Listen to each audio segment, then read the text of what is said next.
Welcome everyone to the session.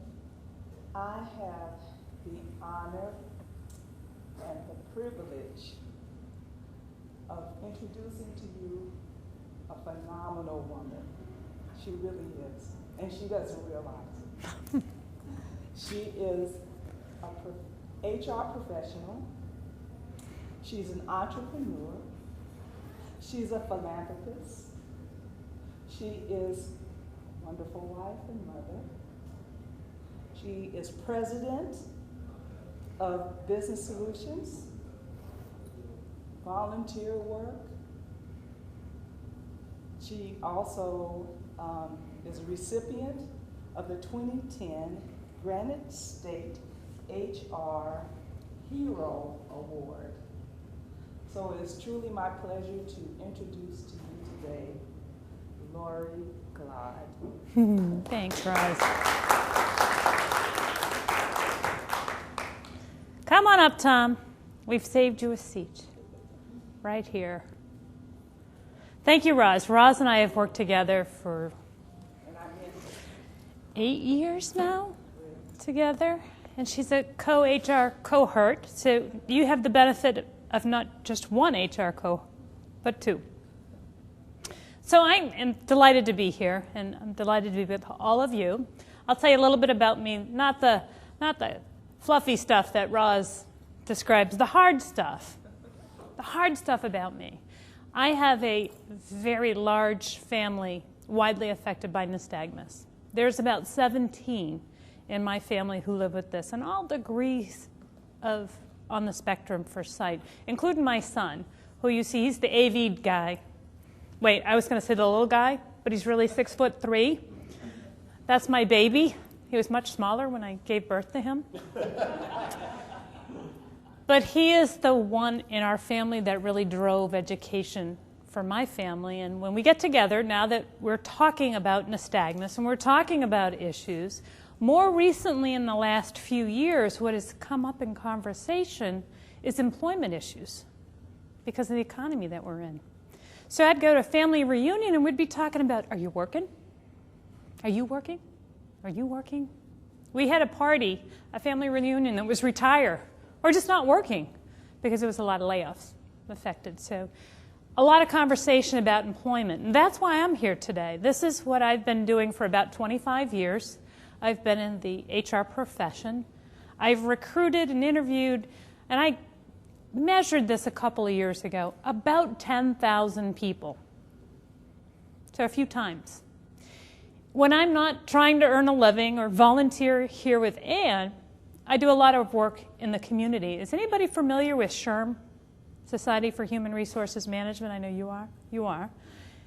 I serve as their president for the Mara chapter in Manchester. And so I spent a lot of time around HR professionals talking about recruiting issues. So that's really what we're going to hope to talk about today. Is I like to bring HR. Oh, geez, look at that. How does that happen when Drew's not around? That's why. Now, you all are a witness. He's going to say, you let my mother touch something. Why would you do that? Why would you let my mother lay a finger on anything that has a button or an on and off switch or a plug? That's usually what I get from my son. Mom, just do it. Just don't touch it. Comically, I said to him the other day, here's 2 iPhones, one for you and one for me. Your responsibility is to make sure they both work. And set everything up so that I don't have to touch anything, and then you just hand it back. He did that with this. So there's my disclaimer. If there's technical difficulties, our AV guy is tied up, so we'll have to wing him. So what I hope today is to take you behind the desk from employment to help you get that leg up if you are looking for employment, if you have employment issues. So I prepared some objectives, but if you don't want to talk about those and you want to talk about the Florida weather, I'm happy to do that.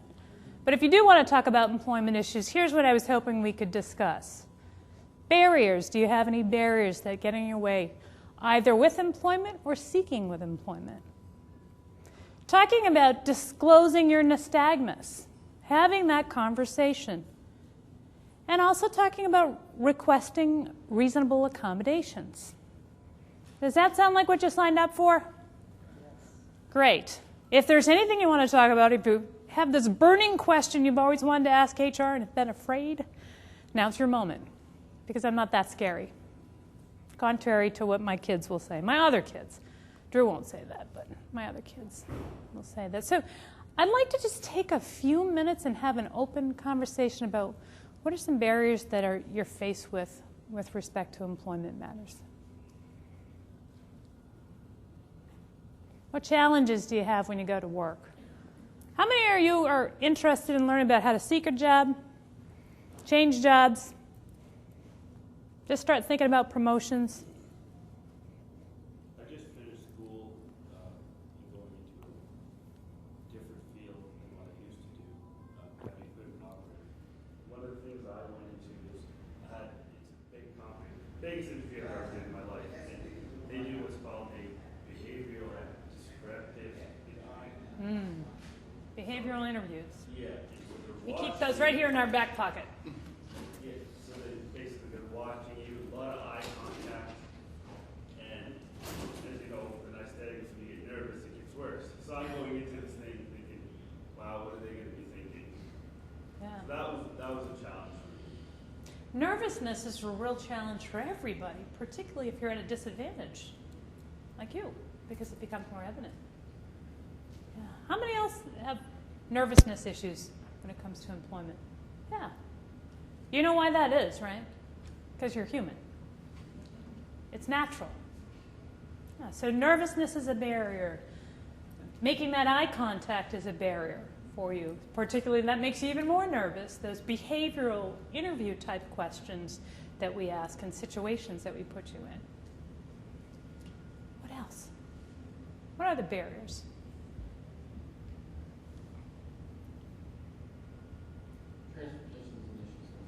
Transportation? You don't drive? I do, but I know a lot that don't. Yeah. Yeah, raising my son, he is, as you can probably figure out, is technology driven. Loves this kind of work. And from the time he was little, we always had that conversation, you have to come to terms with you may not drive. And therefore you have to think about where you're going to live. Where are you going to have access to public transportation? Where I come from, public transportation doesn't exist. We don't even have a cab in our town. So if you can't drive there, you're in a lot of trouble. So definitely transportation. What other barriers exist for you?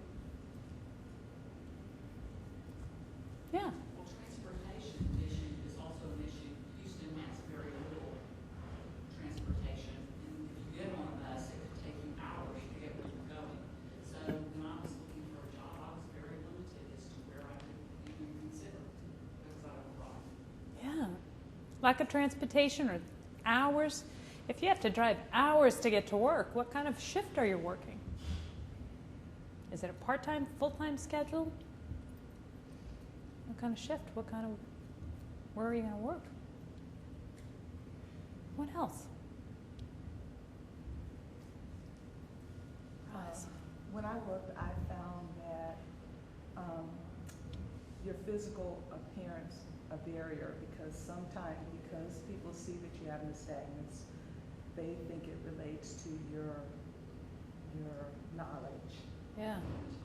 Mm-hmm. Yeah, people are under the misconception that your nystagmus is related to intelligence, right? That stereotype, that fear. On the other side of the desk, sometimes we're afraid too. What could that be? I've never seen that before. Right? Could be a barrier. Could be a barrier.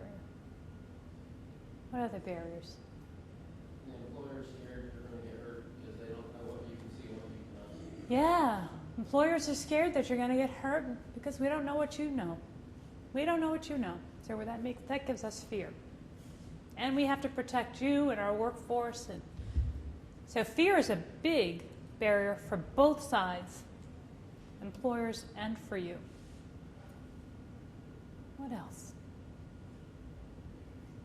I guess that trust, if you've been employed there for a while and you haven't told them or anything, and then you tell them, it's kind of, I would think at the other end, you feel like, whoa, we're misled. You didn't say anything at the beginning. But trust. Trust is a very important part of a relationship.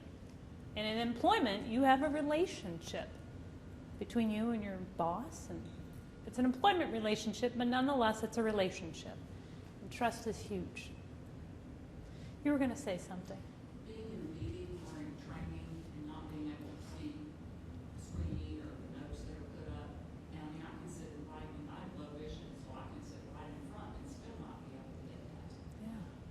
So what you can see in meetings and trainings, critically important if you're doing safety training, that you can't get that information in a way that is visible to you.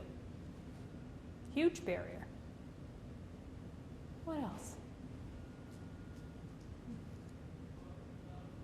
Anybody else? Well, just straight up competition. If they were trying to hire someone and they felt that vision would play a role in one's ability to do the job well. Competition. Yeah. Thank you for being honest. Absolutely. When I talk with sighted or not about employment issues, competition right now is at its all-time high. When I send out an ad or a post for a laborer's position, not a skilled position, because we're going to talk about the shortages that exist, but a laborer or a lower skilled position, how many resumes do you think I can expect? Some cases, yeah. On average, about 100 to 1 that I'll see, 100 to 1. Depending on your market, if I was in New York, it would probably be higher. But I'm way up there in New Hampshire. You know, that little tiny state way up there that we have summer, which consists of July, and the rest is winter and mud season. So I'd see about 100 to 1. So I want to give you some tips today on how you could take it up one step that may give you that advantage over those other 99 and try and level the playing field a little bit. But highly competition right now. Highly competition. What else? I was going to say the employer having to make modifications because of your nystagmus. The employer having to make modifications because of the nystagmus, and that's back to that fear. Right? The fear. What does that mean? What does that look like? No pun intended. Right? What does that look like? What are they going to ask me for? The unknown, right? Because on the other side of the desk, guess what? We're human too. And we have fears too, just like you. God bless you. And that would be one of them, sure. What other barriers come to mind? I think it goes back to that fear of the unknown and just feeling like you have something that you constantly have to explain because no one really understands or knows what it is, and that sort of awareness isn't out there, all over the place. Yeah, you have to advocate, right? I'm constantly explaining my nystagmus. Nobody understands it. It's very different from other things that are widely known, right? If you showed up an employer in a wheelchair, they understand that, right? Were you going to share something? In terms of interviewing and getting a job, generally my practice was to not really say anything about it until I was pretty close or at an offer. And I would just explain that I couldn't see very well, that I needed to have a good computer and monitor, and that I could drive. And that would be fine until I had a physical one time for a job, and I guess the doctor, all I figure is the doctor called in and said, this person can't say anything. And so then I said, when you get a call right before I'm supposed to start saying, there's a little problem, with your eyes, and what's the deal with that, and all this kind of stuff, so that can be a problem too. That can be a physical barrier, absolutely. Organizations that do pre-placement physical, and the requirement is you have to have a certain acuity, and you can't meet that requirement, absolutely that could be a barrier. And how do we have a discussion around that? Great feedback. Anybody else? All right. If you think of something, just chime in and we'll add it to the list. So I want to talk a little bit about some best practices for interviewing. And this is where I want to take you behind the desk where I sit. So I want to level the playing field for you just a little bit and tell you some of the deep, dark secrets. And Roz, please chime in because you've been doing this right alongside of me. So when you think of this interview process, that you're going to find a job and you're going to start interviewing, start well before you show up for that interview. And what I mean by that is do your homework. Think about what do I want to do? I keep telling people, I'll let you know when I grow up what I'm going to be, because I haven't figured that out yet. But think about the jobs that you want to do. Think about what is your passion. I tell my children this and students that I work with and people who I've come along the way when I do career coaching, what's your passion? What do you absolutely love? Now figure out how you can make a living at it. So start the process way back there. What do I want to do? What's my passion? What fits best for me? If visual demand is in the job description and that doesn't fit best for you, find what does. And research that company. Let's say you're applying for a position at Microsoft. Anybody here work for Microsoft? I don't want to pick on them if there's anybody in here. Be honest, disclose. Big company like Microsoft. And you're applying for a position there. You want to know what it's like to work there. Here's a place you can go. It's called Glassdoor. Anybody ever check that out? It tells you people post what it's like to work there. Start figuring out the culture. Because behind the desk, we're trying to figure out how you fit into our culture. But how does that company fit into your culture, your lifestyle? So thinking about some of those barriers that we've been talking about, transportation came up several times, correct? So why not look at companies that have a very liberal view on telecommuting? Perhaps you can negotiate to work at home and limit that barrier or mitigate it so you're not traveling. So if you have to take the bus 2 hours, perhaps you can work 3 days a week in the office and 2 days a week at home. What companies are very forgiving about that? Take a look at that. Think about that. Check out their websites. Let me tell you, let me speak to the HR egos. We love it when you come into an interview and said, well, I read on your website that you recently received an award for being an employer of choice organization. We get really jeeped up when you do that. So do that. So do that homework. Learn a lot about us. That's your leg up. It'll help you understand what types of questions we may ask, what our culture is, how do we feel about who comes in our organizations, right? The websites will tell you that.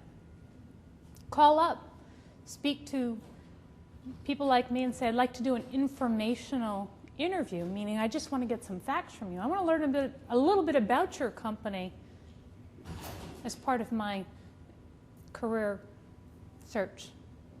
Maybe I don't have an opening, but just get to know us a little bit. That will help you in the interview. And the other 99 candidates that don't bother to do that, there's your leg up. So do your homework. All right, now you're not going to cooperate. There. Am I back in business here? All right. Find everything that you can about the organization. Read the trade journals. Google us. Like, not me personally, but Google the company, right? Hear what the company's doing. What is the company talking about? Where is the CEO hanging out? What are they participating in? Think about what fits to your values. Think about the companies who best fit who you are when you start looking for a position. So once you've gotten to that point, you've sent your resume in, and I'm not here to talk about resume writing. If you want to talk about resume writing or cover letter writing, by all means, I'm passionate about speaking about that, but you're adults, so I'm assuming you all have them.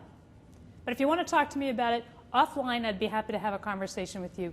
12 ways to Sunday about a good, strong resume. But we're going to assume you know that skill, and you did that, and now you're here interviewing. One of the barriers I heard a couple of times is, I have to talk about what's wrong. You know, what's going on with my eyes? You have 7 seconds approximately to make a first impression. Do you want that to be about your eyes? Do you want it to be about your limitations or your barriers or perceived barriers? No. No. You want it to be on your value. What do you have to bring to my organization? What's your value? How many of you ever heard the term elevator speech? Tell me what an elevator speech is, and why on God's green earth would I be telling you to even think about that? Elevator pitch is basically pitching an idea or selling yourself or selling a product in the time in which it would take you to share an elevator ride with someone. Well stated. Who wants to add to that? Please do. Like the 2-minute interview or something. Yeah. Like that. You could take a look at your own resume and then boil it down to what if you were telling somebody about yourself, what you could finish telling them, what you could portray yourself within a 2-minute time frame. Well stated, Or absolutely. 90-second one, something. 90 seconds. What is it about you? What is it in your resume? And I just want to add to that. Your resume, I know I said I wasn't going to talk about it, but I lied, is your autobiography, right? It's who you are professionally. Brag about it in 90 seconds. What else? Anybody want to add any more to those 2 excellent examples? Creating interest in how you can help that place. Absolutely. Absolutely. Create interest on how you can help the organization. What you bring to the table. How many of you are parents? Okay. You know those little books when you give birth to a child that you get at your shower? Right? Those little books that say, oh, the first haircut, they cut a tooth, they took their first steps. What are those in reality? Brag books. How many of you have your adult version of that? Your own brag book. Who has one? Hands up. Wonderful. You have a portfolio. What's in your portfolio? Accomplishments. Trainings. Performance reviews? No. Ah. No performance reviews in your brag book. Gives me reason to pause, right? Never thought I'd put them in there. No. Why not? Very great story about you, right? You have all those high scores and those They're really awesome. not a great story in the state of Florida, personally. There's not what? They're really not for the state of Florida. They're really lame pieces of paper that Oh. mean nothing much. If they don't mean anything to you, you need to find something that does. Well, it's all state employees. We all use the same kind of, lame one. So here you go, make your own. And what I mean by that, and what you should add to your brag book, are those things that are meaningful to you that can articulate your value. So those accomplishments that you have, and it may not be in the form of a performance review, perhaps it's you just solved a huge problem for the state of Florida. And it's a typical Monday. Right, those kind of things. Yeah, put it in your brag book. There are 2 reasons why I think every adult should have their own brag book. Like we do for our children. We spend a lot of time talking about all their accomplishments. We put their artwork on the refrigerator. We take every report card. I still have all my 5 kids' report cards. Why? I don't know. My oldest is 32. Why do I need a report card? But it's what I did as a parent. Years ago, I adopted that same philosophy as an adult. So I created my own brag book. Because there are these days that we have that we say, I didn't do anything today. I was not effective today. I had a really bad day. I feel like a loser. Then you open up your brag book and say, I'm really not. I really am good at certain things, and these are the things that I'm good at. These are the accomplishments that I have. The other reason that I recommend that you do that, when you're interviewing, if you've read your own brag book, those accomplishments are going to flow off the tip of your tongue like that. And here's how I demonstrated excellent leadership. I ran this association for 5 years, and these are the achievements that we received. Those are your brag book entries. So you want to start a brag book.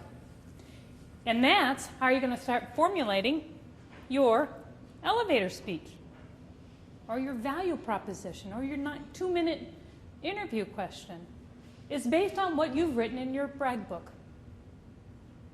Okay, so practice that. When you leave here today, if you leave with nothing, take that with you. And if you want an idea, send me an email. I will personally send you a journal and give you an example of what to put in there. If you're having a tough time with that, I will do that for you. So after you have your brag book done, you've prepared your elevator speech, you know what the value is that you're going to bring to the table in your 7 seconds, right? You're going to start thinking about what types of questions that we might ask. Let me tell you a little inside tip. When I'm training HR people, I tell them, don't ever ask a question that can be answered by yes or no. It's a waste of a question. Never, ever, ever ask that. Always have conversation questions that somebody has to expand on. Because I want to have a conversation with you. And the reason that I want to have a conversation with you is I'm hoping I'm going to have a relationship with you. I'm going to talk about that in a second. But start thinking about what types of questions we will ask you. They will be open-ended. And they may be behavioral based. For example, here's a situation. Please demonstrate how you would manage that situation, whatever that is. We're going to put you on the hot seat. When we put you on the hot seat, what happens for you all? You get nervous, right? Would you be less nervous if you were expecting that and you rehearsed it and practiced it? That's why you start the planning stages long before you're in my office. Practice that. Practice with your friends. Ask me these questions. See how I react and observe me. It's either you're going to think it's a crazy idea or you're going to try it. I would encourage you to try it. The other thing is exude confidence. Exude confidence. If you're applying for a position that you're passionate about, you've done your homework, you feel really good about this company, you should feel really good about what else? You, right? All the planets should be aligned at that point.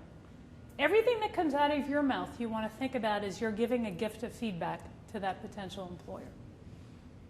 Exude confidence. This may be difficult for some of you with head posturing, but make sure your posture is as strong as can be. You have that 7 seconds. I want to know what value you bring, not what limitations that you bring, what your value is. So strong posture, strong handshake. Does anybody know what the etiquette is for a proper handshake? Palms? Firm? But not too firm. Not weak. Not sweaty. If you're a sweater, come in a room like this before the interview, and I assure you that will be solved. May I demonstrate with you, sir? Sure. The proper etiquette handshake is this. This is called a web.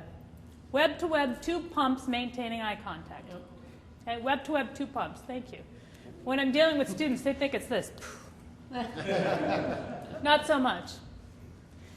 So web to web, 2 pumps. You have something to say. You have a value proposition to bring to this employer. That's your starting point.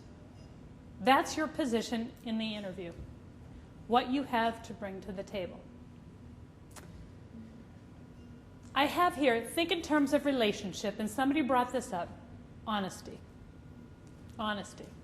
I want to talk a little bit about what you have to disclose and what you don't have to disclose. Okay.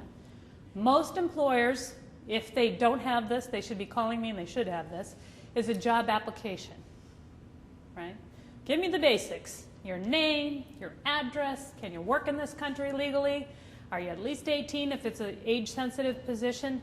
And can you meet or perform the essential functions of the job with or without an accommodation. Okay? That's on most jobs descriptions. How do you answer that? How would you answer that? Yeah. Yes. Right? If you can.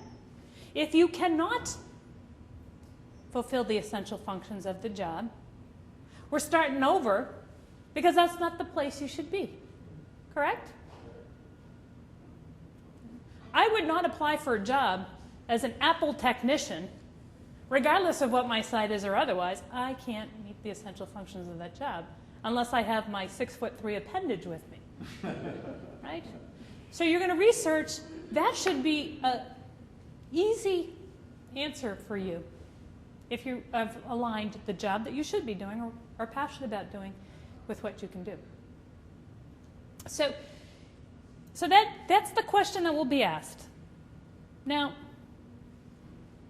I had breakfast with John Sanders yesterday, and he and I were having this conversation about when do you disclose? And I've had this conversation with a lot of my HR professional colleagues, and I said, let's just have a conversation. When would you want to hear about this? Well, let me tell you what happens on the other side of the desk. Besides me, because I can highly recognize nystagmus anywhere. Remember, I'm quite comfortable with it. I have 17 family members to keep me entertained, just asking me questions about it. So I'm very versed, but by and large, most of us are not.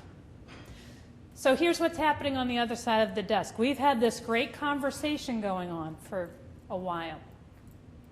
And I am not going to ask you. You know why? I'm afraid. I'm afraid. I'm afraid to tiptoe around ADA issues and the laws. I'm afraid because I don't know what you're going to say. I'm afraid because I'm human. These are all things that could be happening with an employer. So you have a choice at this moment. There's an elephant in the room, right? If you're having a hard time engaging me with eye contact, perhaps an approach you may want to think about or consider is, do you have any questions for me? And when I say no, say, well, there might be one that you have that you didn't ask. And that is my eyes. And I'd like the opportunity to tell you what that is. I have a visual impairment. It doesn't interfere with my life. It is not degenerative. Here's what it is. I may need to make some adjustments to my work environment, but I know what those are. And I'd be happy to answer any questions you have about that. What have I just done? Is there your... I disarmed him, right? I'm starting and being honest. I'm saying, listen, we've gotten this far. I should be honest with you. These are your choices. You don't have to disclose until you need an accommodation. If you don't have to. My son, when he was very young, I taught him to disclose it. And the reason why is I didn't want anybody to have this misconception that he's not looking at him, or that he's got this shifty eye thing going on, so he could be a criminal. Gosh, imagine that, right? Or he's not being honest because he's not looking at you in the eye. So his posture would be, I know I appear that I'm not looking at you in the eye, but I have to turn my head to see you, and I am looking at you, and I can see you quite well, but I just have to look at you this way. I can see you perfectly well, I just have to turn my head. I also feel that by addressing it in that way, it immediately exhibits the fact that you can handle adversity. You're presenting yourself. It actually turns what may be perceived as a negative into a positive. That you've shown immediately you can address a sensitive topic eloquently. Yes, well stated. Thank you. Here, now come up here and do the rest of this. I think that's very well stated, and I think that establishes the type of relationship that is going to work for you. And it takes away some of that fear that they're having. They don't want to ask, they feel like they can't ask, and by you addressing it and being confident, you are, being that person, and maybe then they will feel more comfortable around you. And they're not going to be wondering, well, I just can't figure out why whenever he's writing, his head is shaking, or, it's going to answer that question for them so they can focus on what you're actually doing rather than wondering what's happening with what you're doing. it's a positive, right? It's what you bring to the table. Did you have a comment? Yeah, I was just gonna say that I have nystagmus, and people say they don't notice it unless you see it. So if the interviewer cannot see it, should you really bring it up? It's entirely up to you. You don't have to. You bring up what you're comfortable with. And if there's no barriers to you and you're not comfortable bringing up, there'd be no reason that you'd have to. If you are concerned that having the nystagmus is a barrier, you're going to take the elephant right out of the room. I'm going to say, hey, here's what it is. Eloquently. And I love the statement that you made. It shows that you can handle adversity with poise, which would make you a terrific somebody to handle customers. You know, being in that customer service environment, whatever that may be. Anybody else have any feedback on that they want to throw in? Yeah, I just kind of paraphrasing what you just said. It's sales. You're selling yourself. You go in there for a job, and if there's no reason for them to, if yours isn't so obvious, it's not going to be an issue. It's not really the elephant in the room. Right. Then you're bringing up an objection that they didn't make, so probably would avoid it. But if it was obvious, if you had for whatever reason you felt that they were very aware of it, and yet you were very confident that you had something to offer, that you were the one for the job, then your mindset should be that you're doing them a favor. You're kind of letting them off the hook, first of all, and they would be relieved that you were considerate enough to kind of bring up what they were thinking, and they'll almost be beholden to you. Yeah. And you've kind of, you've just sort of extinguished a lot of things, kind of answered an objection before it was asked. Yeah. It is a sales strategy. There's no question it's a sales strategy. Well stated.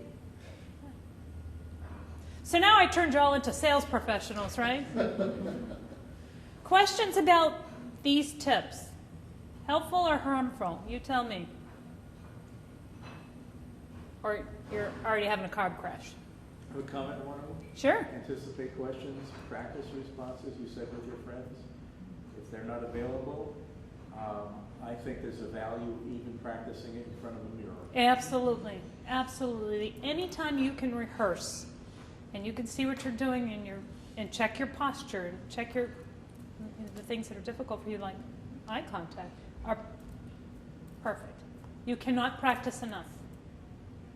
Great, great suggestion. I mean, another form of practice that I've used is actually going on interviews that I didn't necessarily have any interest in the position, but just using it as an opportunity to practice that interaction. Dry run. I've had people ask me, I just want to meet with you and have a conversation about careers. And really what they're asking me for is to practice interviewing. And I'm not hiring anybody at the moment. But I will take those calls, sit, have a cup of coffee, and practice. An interview is nothing more than a public speaking opportunity. We just call it an interview. It's the same thing. All right. Let's talk about this. I just put up because this is what I'm seeing happening in general terms of where workforce shortages are. So if you're early in your career and you're thinking, where are the jobs? What types of jobs might be hot jobs, so to speak? This is what we're seeing happening right now. Severe shortages in the healthcare industry, engineering, trades, and energy. Trying to find an engineer in New Hampshire is like Florida getting snow. Really tough. Really a big shortage in trades is a huge projected shortage too. So if you're early in your career and you're starting to thinking about where are job trends, here's what's coming down the pike for 2020. I just threw that in for useless information that you might want to know. So when we talk about ADA, now ADA came around, actually my career in HR, and probably yours too, Roz, predates ADA. Yes. So you're either really experienced or you're really old, one of the two. I don't know which one it is. But when we think in terms of ADA, we think of these things, right? When ADA came about, it was to help accessibility, and we think obvious disabilities. We don't think about visual. We just don't, right? This is what comes to mind. Well, in 2008, and revised again in 2009, it loosened up a little bit as to what life limitations are and gives added protection. But this whole thought is where the fear comes from. This fear of what is an accommodation. Earlier in my career, it was, holy cow, we live on a 70-year-old building and we have to put an elevator in. The building's going to come crashing down. That's an expensive fear, right? Thinking that that's what.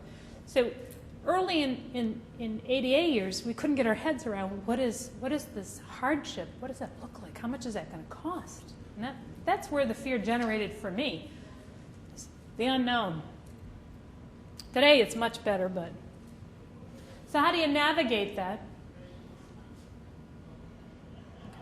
So how do you navigate that conversation when you're either hired or you're in the process and you need to ask for an accommodation?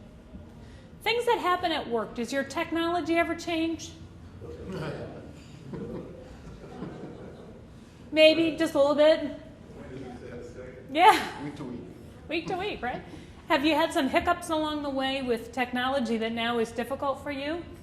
Either the fonts or the delivery of it or the systems maybe need to require adjustment. These are areas where you're going to want to have a conversation about what do you need to be able to do your job. What do I need to be able to do my job?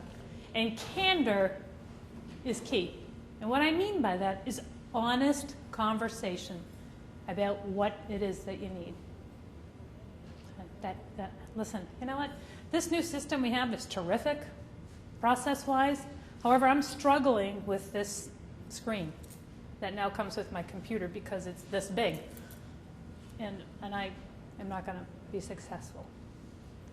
And so you want to have a posture of, you're going to be honest. You're going to tell people what your needs are. You want to be able to articulate, why is it difficult for you? Why can't you do that particular piece of the job now? And a lot of times I see this is around technology because that's what's changing at the speed of light. Or equipment. Sometimes we get new equipment in our organizations that the old equipment worked just fine for you, but we bought the state-of-the-art and that doesn't. So your reasonable accommodation may be use the old equipment that we already paid for. It could be that simple, right? When you start this conversation, go into it with, these are some of the solutions, right? These are the solutions. So if you're in the organization, it shows what? You're proactive, right? You're thinking. You have a critical thinking skill that, here's some solutions. I'm not just coming to you with the complaints here. I have some real solutions. We love to hear that, by the way, because people think we have them all. And I'll tell you a little secret. We don't have all the answers. That's why we hire people. You know who has the best answer to what your job accommodation is? That would be you, right? Because you know what you need. We don't. And no two employees are exactly the same. So you want to have solutions, recognizing that we don't have them and we may be afraid of them. Speak to HR. How many of you do not have an HR person in your organization? Or don't know that you have one, or know what one is? We're easy to recognize. We're the nice people with the candy dishes in the office. If you don't have an HR representative, talk to your supervisor or somebody in a leadership position, because you need somebody who can actually initiate that change for you. Okay? Be prepared to make suggestions. Be prepared to try different things. This is when you really have to disclose because you're asking for something. And it may have to be substantiated. Your employer may say, bring me a doctor's note that says, I can do this. Or these are what the job scope changes are recommended. Particularly around technology, I think, would be a good example. Now, what a reasonable accommodation means, it's just that. It has to be reasonable. If you come in and say, Well, you know, I have a glare problem. So what I would like to do is have my office changed out with the CEO's because he doesn't get sun on those 5 windows that he has. Right? That's not reasonable. What is reasonable is, can maintenance install a shade? Can maintenance install a shade? Pretty reasonable, right? So I have trouble, not because of my nystagmus, just because I don't like bright lights. Now maybe it is, I don't know, but I don't like bright lights. So I have a choice. I could say, I'd like all new lights put in. Do you know what I had to do to make it comfortable? Take out a light bulb. I took out a light bulb. So sometimes, again, when we have conversations about reasonable accommodations, we immediately think something big's got to change. No, it's a light bulb. It's like $2. You're actually saving them. Exactly. I'm not a cost center anymore. I'm a revenue generator now, right? That's right. It was $2 light bulb. Just remove it. That's a reasonable accommodation. I was working with a client the other day around an ergonomic issue, and he was complaining of shoulder pain. And this has nothing to do with ADA, but it's the same concept. Shoulder was killing him. And I'm looking at him, I'm like, well, your arms are way up here all the time. And, well, the desk's too short, and his chair, it just wasn't working for him. So he's getting these shoulder, you know, he's stiff, he's having it worked on. I said, well, let me bring in an ergonomic guy. He'll just look at it and figure out, maybe we need to swap out your desk or something. Do you know what the fix was? Closer. It was a 2-inch piece of plywood this big. What's that worth? $5, including the labor to cut it? And you put that, you take the drawer off, put that and stick your keyboard there. Very reasonable, easy. Sometimes it's just a matter of looking at those things. So as things change in your work environment, be willing to try different things.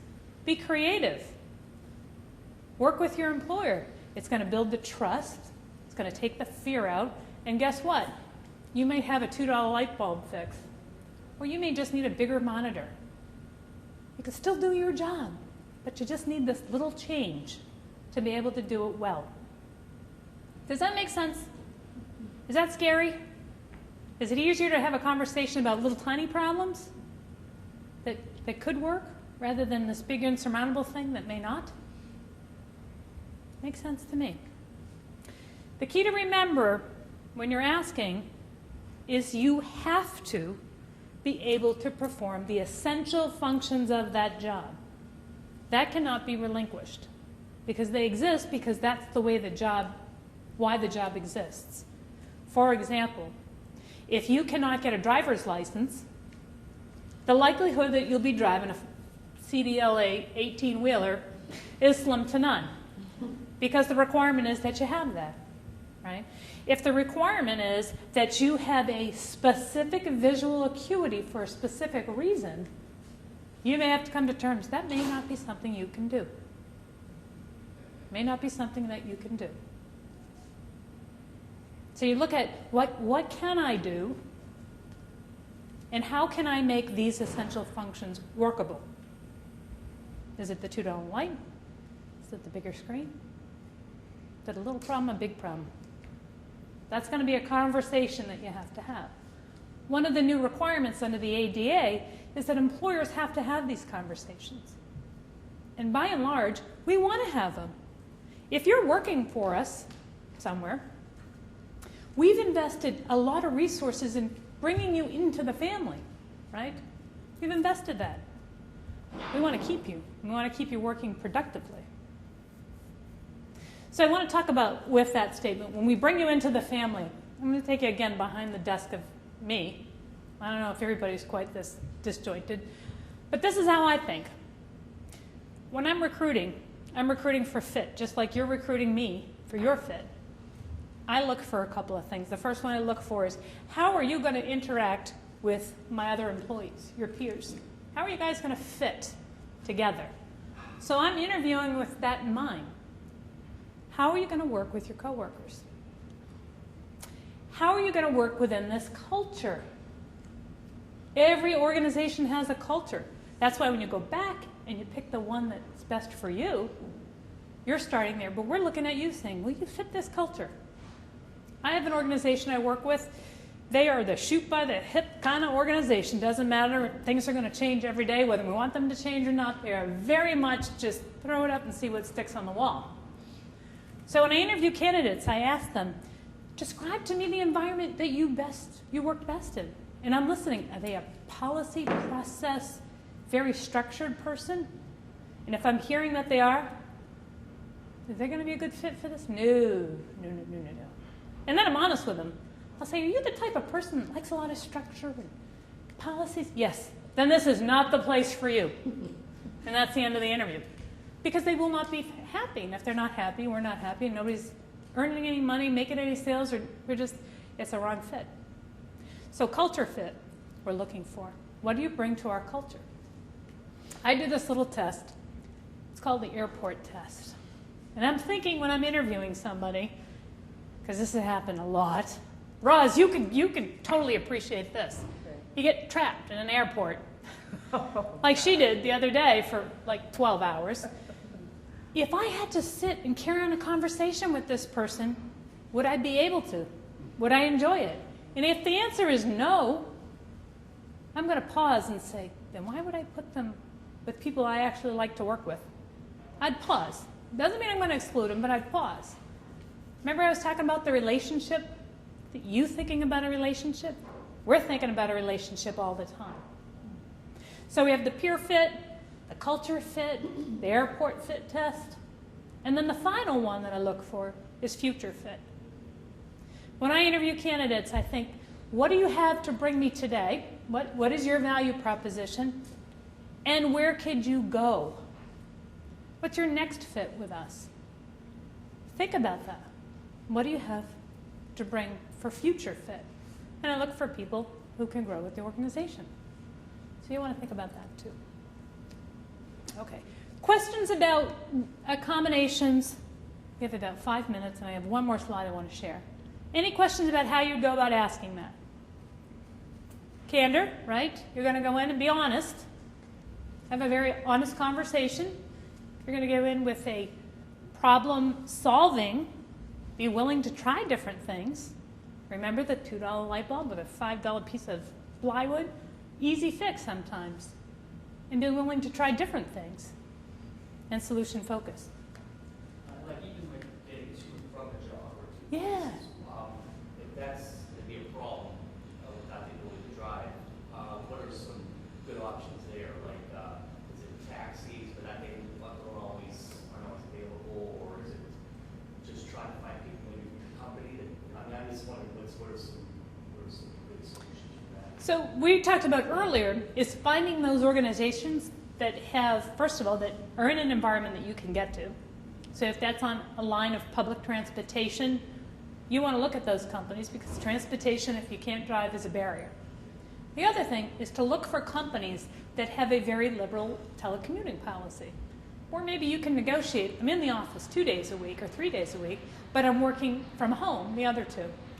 That's a trend that's happening quite quickly in the world today, is employers are now opening their minds about the benefits of people working from home. With technology today, that's an easy, low-hanging fruit way to get work done. Any other questions on that? Got it all down? Just like that? Oh, and we're going to start brag books. I'll tell you what that is. I know you missed that. So here's some resources. Those of you who were at the Pittsburgh conference in 07 or 09 met people from Jan. Was anybody there? Did you meet Jan? Well, her name isn't Jan. Jan's the organization. I was there in 2009. Job Accommodation Network. This can be part of your conversation with your employer. I use this all the time. This is a great resource. They are funded through the Department of Labor, and they help work with employers and with applicants or employees around what accommodations exist. And you can actually go out there and look under SOAR, which is searchable online resources. write visual, type in visual, and tons of suggestions will come down. I didn't see my $2 light bulb, but they may call it change the lighting. I call it my $2 light bulb story. But Job Accommodation Network, JAN, as it's known. Free to the employer, free to you. So part of your conversation is, I checked out this website, JAN. Perhaps we can talk to them together. Perhaps we can explore what would work here. Great, great resource. My HR colleagues, when I told them this, they thought I was Jesus. They said, she's got to be walking on water. This is the best thing. And all it is just check it out. Check it out. So it's Job Accommodation Network. And there's an abundance of resources there for you. And I don't work for them, but I just happen to be a huge fan of the work that they do. Questions? We have, oh, shame, I'm bad. 1 minute over. Any questions that you're afraid to ask and you want to ask me in private, I will stand right here. If you want to talk about resumes or cover letters, I'd be happy to do that. And I want to tell you about Bragg Book.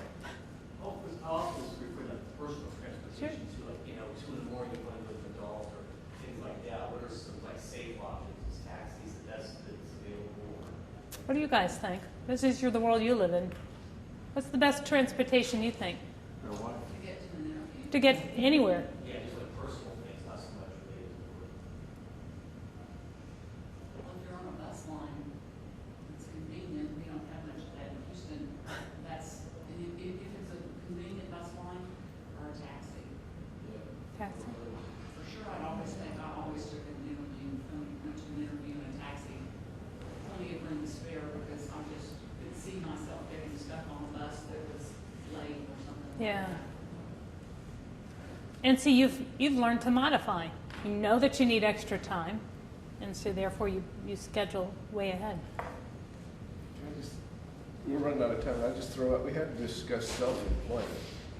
That would be me. Yeah, but there's two sides to it, because on the one hand, you could say you're self-employed, you do not have to go hat in hand to anybody and explain anything. But in reality, I'm self-employed.